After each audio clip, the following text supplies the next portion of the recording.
Shalom.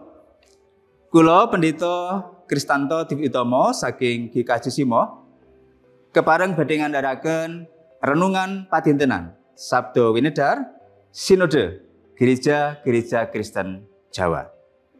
Renungan dinten menika karipta dening panjenenganipun Ibu Pendeta Wuri Ajeng Septianingrum saking GKJ Slogoimo.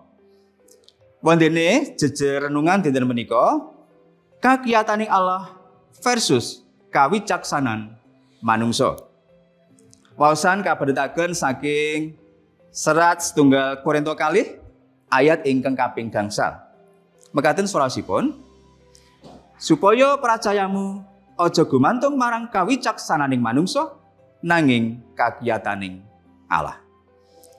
Para kinasih kagunganipun Gusti Yesus Kristus, wekdal samangke kathah para pandhita utawi pamulang gereja ingkang damel konten ing sosial media. Menika prayogi kemawon supados pakaryan ngelaraken Injil saged sumrambah sadaya Raden kanthi cara ingkang kekinian. Ananging asring para pandhita ingkang damel konten menika lajeng nindakaken cara-cara ingkang boten prayogi supados moncer kesupen menawi wonten Injil ingkang kedah dipun wartosaken.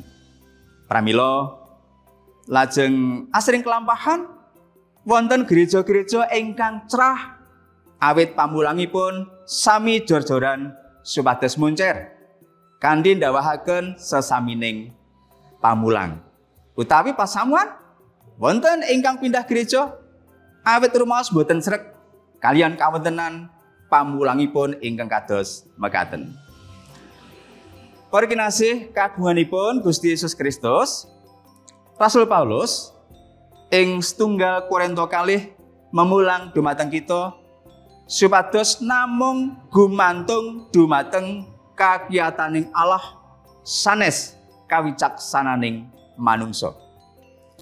Rasul Paulus mapanaken diri minangka abdinipun Allah ingkang nggadahi kekirangan ing samudayanipun. Namung ngendhelaken kakiyataning Allah nalika nggelaraken Injil. Rasul Paulus boten ginakaken tetembungan ingkang muluk-muluk utawi tetembungan ingkang endah. Awit ingkang dados kawigatosanipun inggih menika namung pakaryanipun Allah. Saking Rasul Paulus kita saged sinau sesarengan menawi manungsa ingkang namung ngendhelaken kawicaksananipun piyambak menika boten badhe lestantun. Awit Gusti Allah ingkang makarya nglangkungi kawicaksanan kamanungsan kita. Sauger kita namung nguti lan ginakaken kawicaksanan kita piyambak. Tentu kita mboten badhe manggihaken gesang ingkang ayem awit kawicaksananing manungsa menika winates. Para kinasih, para pandhita utawi para pamulang ing gereja kedah migatosaken sanget bab menika. Ingkang dadosaken kita saged makarya kanthi sae menika sanes amargi kawaskitan lan kawasisan kita. Tanpa kakiyataning Allah, kita menika boten saged lestari. Sampun ngantos pepenginan supados saged moncer dadosaken kita namung ngendhelaken kawicaksanan kamanungsan kita. Gusti berkahi. Amin.